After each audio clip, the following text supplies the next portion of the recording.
My name is Elena Carter, 33 years old, the head chef and owner of Blue Orchard Restaurant in Boston.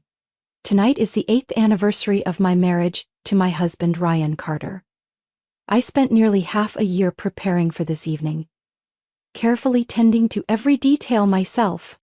I personally chose table 8, the one with the best view of the Beacon Square sparkling with lights. I designed a 6-course menu, with each dish evoking an important milestone in our love story. The bottle of Veuve Clicquot champagne I had ordered was his favorite, the kind we opened when we bought our first apartment. I chose an emerald silk dress, the color Ryan had once said suited me best. The snowflake-shaped hairpin, the first Christmas gift he ever gave me, I gently placed in my hair. Everything was ready. I hoped tonight would rekindle what had gradually grown cold between us. I stood in front of the mirror in the lounge, touching up my lipstick, making one last adjustment. My heart beat faster as I looked at the clock, counting the minutes until Ryan would step into the restaurant. I believed tonight would mark a turning point. Suddenly my phone vibrated. I opened it, a smile still on my lips. But as I read the message, that smile vanished. I have to change tables tonight. I'm here with my colleague Sabrina.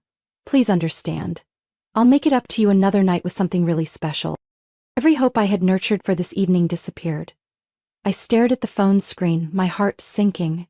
The restaurant was still filled with the lively sounds of laughter, clinking glasses rising in waves, but to me at that moment it was all just a distant, painful noise.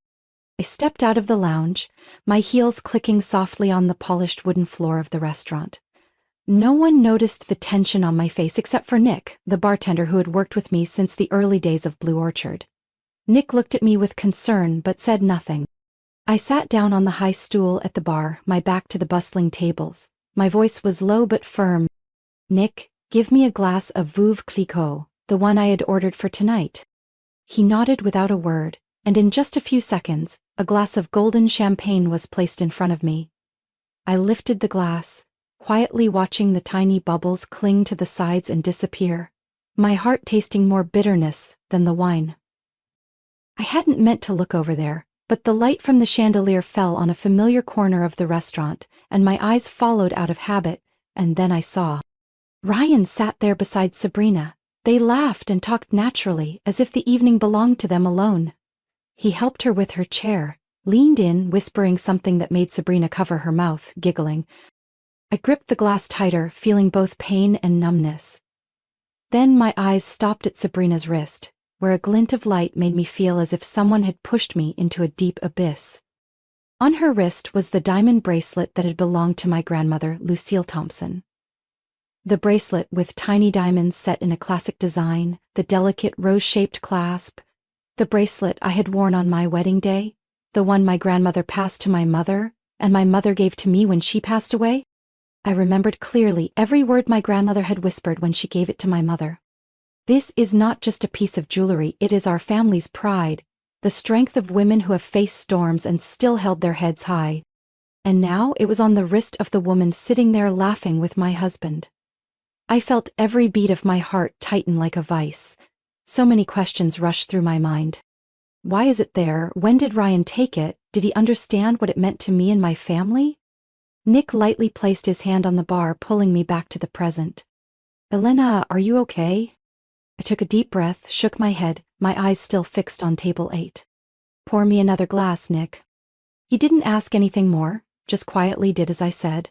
I lifted the new glass, not letting the wine touch my lips. I just needed my hands to stay busy so they wouldn't tremble anymore. Ryan leaned closer to Sabrina, and I saw clearly that he was explaining something, his finger pointing at the bracelet. Every one of his gestures, every tender glance at her, every light, suggestive touch, all of it felt like a blade cutting deeper into my heart. I didn't know how long I had sat there. All the sounds around me seemed to fade. All I could feel was the scene before my eyes. My husband and another woman, with my family's sacred piece of jewelry writing their twisted story right in the restaurant I had built with my own sweat and tears. I set the glass down on the bar, my eyes no longer holding the soft gaze of someone wounded. I understood that tonight, if I stayed silent, something even worse would happen. And I also understood that bracelet.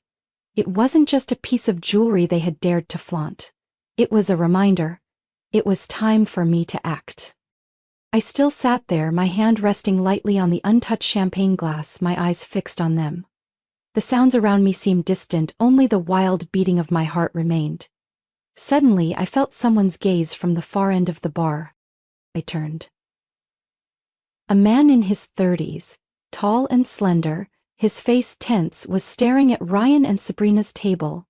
His eyes couldn't hide their darkness, his hand gripping his whiskey glass so tightly his knuckles turned white. In that moment, a chill ran down my spine. I softly asked Nick, "Is he a regular?" Nick shook his head slightly. "No, this is the first time I've seen him here." I couldn't take my eyes off the man. A cold truth slowly emerged within me, like the final piece of this cruel puzzle falling into place. I picked up my glass and walked toward him, my heart full of confusion and the pain of betrayal. He looked at me as I stopped beside him, his eyes filled with unease. I spoke, my voice soft but clear. "Are you also watching that table?" He was silent for a moment, then gave a quiet sigh of agreement. "My name is Lucas Bennett, and the woman sitting there, Sabrina, is my wife." My heart ached. I nearly had to grip the edge of the bar to stay standing. I whispered, "I'm Elena Carter. The man sitting with her is my husband."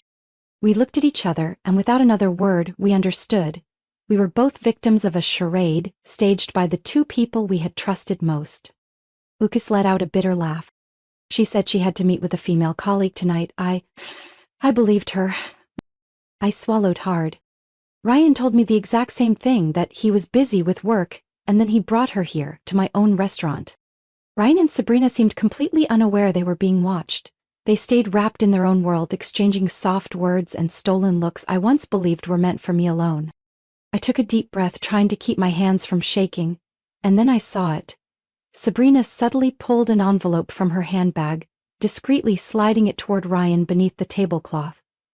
Ryan glanced around quickly, then took the envelope, slipping it into his suit pocket with the ease of long practice. I clenched my hand into a fist. Lucas gripped his whiskey glass tighter, his voice strained. "Why did he just take from her?" My eyes stayed fixed on them. "I'm not sure, but I've never seen them exchange anything like that before. There's something not right about this." Lucas looked at me, determination flickering in his eyes. "We can't just sit here and watch this happen." My heart pounded. What I felt now wasn't just the pain of betrayal, but a growing alertness to something more secretive, more dangerous than I had imagined. I knew tonight wouldn't end here. The truth had begun to surface, and I, together with Lucas, wouldn't let them carry on their act another minute. Lucas set his whiskey glass down on the bar, his hand trembling slightly with anger. I could see the resolve in his eyes, the same resolve I felt rising in my own chest. "We can't just sit here and witness this," Lucas said, his voice low but steady. I met his gaze, forcing my breath to slow. "Do you have access to your company's accounts? Can you check if that envelope had anything to do with money?" Lucas pulled out his phone, his eyes glued to the screen as he logged into the Bennett Group's financial system, the family construction company where he was heir and CEO. "Sabrina's been handling the company's finances since the crisis last year," he muttered. "She said it was to help me focus on rebuilding the company." His fingers moved quickly across the screen. A few seconds later, Lucas froze, his face pale. Lucas raised his gaze, his complexion drained of color, his voice strained. "Elena, I just found 3 transfers totaling $50,000, all sent to a political support fund under Ryan Carter's name." A cold wave ran down my spine. I couldn't believe what I was hearing. It wasn't just emotional betrayal. Ryan and Sabrina were conspiring to use Lucas's company money for their own agenda, and it wasn't a small amount. I clenched my fist, fighting the surge of fury inside, but I knew that losing control now would only make it easier for them to deny everything. "Lucas, we need to be smart about this. If we lose control, they'll blame us for blind jealousy. They'll try to turn the tables." Lucas's gaze hardened with resolve, a silent confirmation passing between us. "You're right. So what do we do now?" I glanced around. "I need to call my lawyer right now. And I'll ask the restaurant security team for discreet support. We have to gather enough evidence before we make a move." I signaled for Nick to come closer, whispering just loud enough for him to hear. "Nick, ask Sam from security to come see me as discreetly as possible." Lucas was still reviewing the accounts on his phone, his eyes darkening as he found another transfer of $5,000 just a week ago. "She's been doing this longer than I thought," Lucas said, his voice low and heavy. I placed my hand on his shoulder, light but resolute. "Lucas, tonight they think they've won. But we'll make sure they walk into their own trap." He clenched his jaw, the confusion in his eyes replaced by steady resolve. "We'll show them just how badly they underestimated us." The restaurant was still filled with the sound of conversation, laughter mingling with the soft clink of glasses. Everything looked like a normal evening. But for Lucas and me? The air felt suffocating, heavy. Lucas set his phone down on the bar, the screen filled with the account records he had captured. His voice dropped, tinged with bitterness. They really thought no one would notice. I swallowed hard, my eyes still locked on the pair sitting in the distance. Ryan and Sabrina stayed deep in conversation, their smiles untouched by any hint of guilt, unaware their charade was moments from crumbling. "Can you record audio?" I asked quietly, my eyes not leaving them. Lucas gave a brief glance of agreement, opened a recording app and set his phone on the bar, angling it just right to capture their voices without drawing attention. "If they say anything more about the money, we'll have direct evidence." I gave a small sign of agreement. My hand clenched into a fist as I saw that all too familiar sight. Sabrina smiling, her hand sliding into Ryan's, the diamond bracelet on her wrist catching the light. The chandelier's glow made it sparkle even more. I turned away for a moment, swallowing the lump rising in my throat. That bracelet, once my grandmother's, once the pride of generations of my family, was now a trophy on that woman's wrist. Lucas leaned toward me, his voice tight. "How can they do this, right in front of us?" I took a deep breath, holding on to my composure. "Because they think we can't see, and now that arrogance will be what brings them down." At the corner of the restaurant, Sam had discreetly positioned 2 security staff near the area. They blended in with the guests, drawing no attention, but ready to act if needed. Ryan leaned in close to Sabrina, said something that made her giggle, her hand brushing over her wrist again. The sight felt like a knife twisting deeper, but instead of pain, I felt my heart go cold. The fury turned into resolve. Lucas glanced at his watch, murmuring, "Hermes Birkin bag. They're about done. I see Ryan checking the time." Just as he said, Ryan glanced around, then signaled for the waiter. Sabrina adjusted her hair, that smile still on her face. They had no idea their last moment of safety had already passed. I slowly set my glass down on the bar, looking up at Lucas. "When the check arrives, we move in. By then they'll have no excuse left, nowhere to run." Lucas glanced at me, his face tight with tension, but the confusion was gone from his eyes. "Elena, tonight they'll learn we're not so easy to push out of the game." I glanced quickly around the restaurant. The background music still played softly, the lights still warm like any other night. But to me, this was the last quiet moment before the storm broke. The server approached their table, holding the check in a brown leather folder. Ryan took it, a flicker of tension in his eyes as he glanced at the total on the slip. Sabrina kept smiling, her hand lightly touching his. I took a deep breath, my heart pounding but my mind strangely calm. "Lucas, let's go."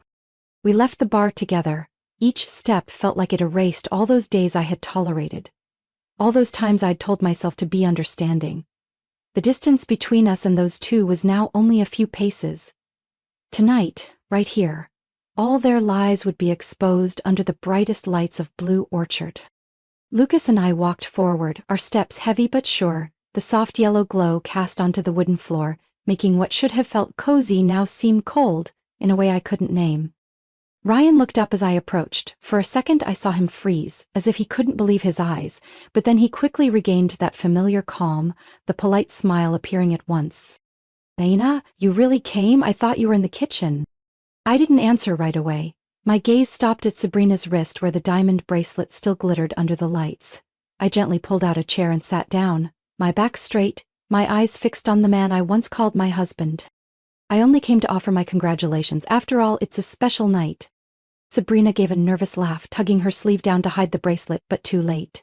I leaned slightly, my voice just loud enough to be heard. "The bracelet? I assume Ryan told you it was a family heirloom?"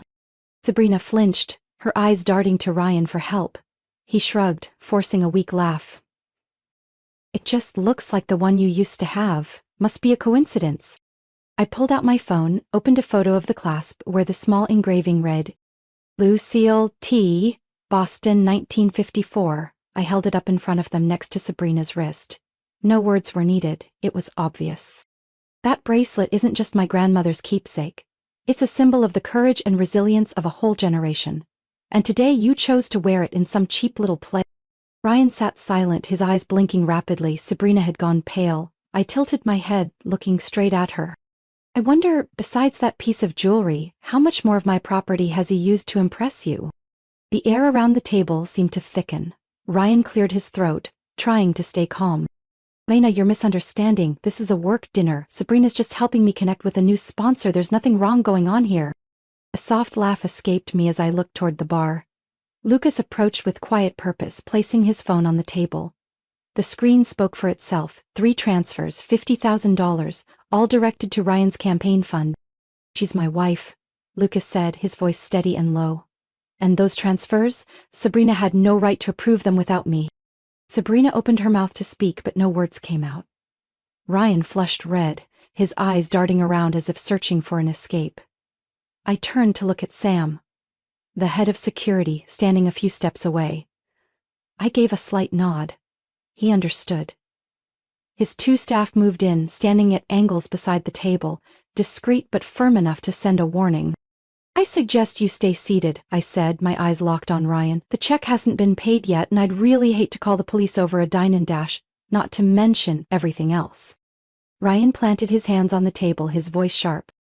Elena, you're making a scene. Are you trying to destroy my reputation? I leaned back, my voice calm. A real reputation doesn't need shady money or stolen jewelry to build, and if that's what you're afraid of losing, that's truly a shame. Lucas said nothing more, just stood there, his gaze as hard as steel. Sabrina's hands trembled as she fumbled in her purse for a credit card, so clumsily she dropped the whole bag. A few papers spilled out, including a financial memo with Lucas's company logo. I bent down, picked it up, scanned it quickly. Internal transfer, discretionary funding, campaign expenses, no source listed. I didn't need any more. Ryan tried to steady himself with a deep breath, but his pallor and faltering voice revealed the truth. Elena, you're misunderstanding. I did all this for our future. It's all temporary, I can explain. I folded my arms, my eyes fixed on him. Explain what, Ryan? The company funds you stole from Lucas? The family heirloom bracelet you so boldly gave to someone else? Or the property documents you tricked me into signing? My words rang clear in the restaurant, which was now falling silent. Nearby diners began glancing over, some quietly pulling out their phones, their screens casting pale light on curious, surprised faces. Sabrina started trembling, tears welling up as she clumsily tried to gather the bag she'd dropped. She stammered, Elena, I never thought it would come to this. Lucas stepped forward, placing a hand on her shoulder, his voice controlled but firm. And what did you think, Sabrina? That you could embezzle company money forever without anyone noticing? That I'd stay blind and trusting forever? Sabrina broke down, sobbing, her cries mingling with the whispers of the crowd, with the click of phone cameras capturing everything. A few people had started recording video, their camera lights flashing. Seeing the crowd watching, Ryan's face flushed, then went pale, his eyes darting around for an escape. He forced a weak smile, his voice faltering. You're all misunderstanding. This is a private matter. Please, don't misinterpret. I didn't need to say another word. With a firm motion, I reached down to Sabrina's wrist, unclasped the diamond bracelet, my grandmother's bracelet, the one that had weathered so much with my family, and fastened it back onto my own wrist. This piece, I said, will never belong to anyone but the one who deserves it. Ryan started to speak, but I cut him off. And don't say another word, Ryan. My attorney filed the lawsuit this morning. The restraining order is being finalized. You won't get another chance to touch my property or my life. Lucas gave me a nod of solidarity. He turned to Sam, the head of security. Please make sure they don't leave until the check is paid. I'll be calling the company attorney to begin formal charges for my wife's embezzlement. Sam gave a quick signal and 2 staff quietly moved to block the main exits, their expressions firm but calm. Ryan slumped into his chair, his eyes vacant. Sabrina could do nothing but sob, hiding her face from the phone cameras now pointed at them. The whispers in the restaurant rose like waves. I heard snippets. Is that Ryan Carter? Wow, this'll be all over the internet by morning. Shameless, doing that in broad daylight? A steady breath calmed me, the bracelet's weight on my wrist a quiet reminder of what I'd reclaimed. All those months of patience, of telling myself to endure for the sake of family honor for marriage. All gone now, replaced by the peace of someone who had reclaimed justice for herself. Lucas pulled out his phone, calling the company lawyer, his voice steady but firm. Prepare the charges. I'll send over the full evidence tonight. I glanced at Ryan one last time. There he sat, the image of a once glittering politician reduced to a broken man, under the gaze of onlookers and cameras recording the final moments of his exposed facade. I turned and walked back to the bar, where my glass of wine still glowed golden. Lucas walked beside me, both of us silent. No more words were needed. It was all enough. 6 months after that fateful night, Blue Orchard still lit up every evening, but the space somehow felt warmer, filled with more positive energy than before. I stood in the open kitchen watching my team busy preparing the main course for tonight's special event. The light reflected off the countertop, catching the sparkle of the diamond bracelet on my wrist. The piece I reclaimed not just as jewelry, but as part of my family's soul. After everything, I bought out Ryan's share of the restaurant. The divorce went through faster than I expected. When the financial evidence and footage of that night spread across social media, Ryan lost all footing. Sponsors withdrew, his reputation crumbled, and he was forced to resign amid ongoing financial investigations. My grandmother Lucille's house, the one I once feared I might lose through my own naivete, is now fully in my name, thanks to my lawyer's dedication. Each morning I wake up in that house, I feel a peace I never knew before. My restaurant not only survived the ordeal, it flourished. The strength I showed that night made Blue Orchard a favorite destination. People come not just for the food, but for the story of the woman in the kitchen.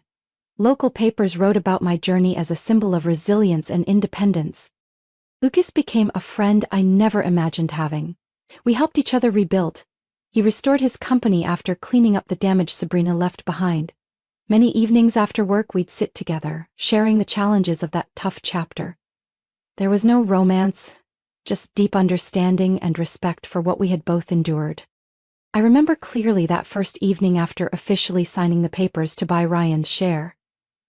I stood in the kitchen, the place that had once made me feel small amid life's demands, and now it was where I felt completely in control.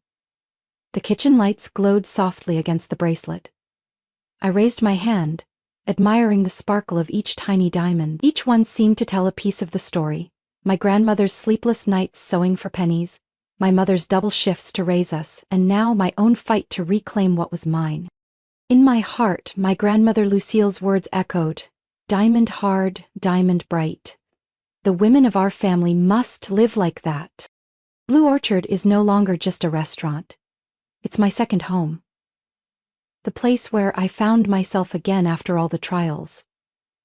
Every guest who walks through the doors I greet with genuine respect, because now I know more than ever. No success comes free. No happiness is kept without a fight. Ryan? The last I heard, he had moved to a small town in the Midwest, managing a family insurance office. His once bright political career was over, without a word of regret from the world. Tonight, I wear that bracelet again as I prepare to serve a dessert I made myself for a special table, the people who stood by me through the rebuilding of the restaurant. As the kitchen light catches my wrist, I smile softly. Not the proud smile of triumph, but the quiet smile of a woman who finally held on to what was hers. Since that fateful night, I've learned the greatest strength of a woman isn't in silent sacrifice, but in the courage to stand up and protect herself and her family's sacred values. I reclaimed everything I once feared I'd lost: my home, my restaurant, my honor, and the freedom in my heart. Blue Orchard is no longer just my work, it's proof of resilience and self-respect. I know I chose the right path. Strong, independent, and proud. What do you think of my choices and how I faced this story? Share your thoughts in the comments below. And don't forget to follow the channel for more true, heartfelt stories about life and family.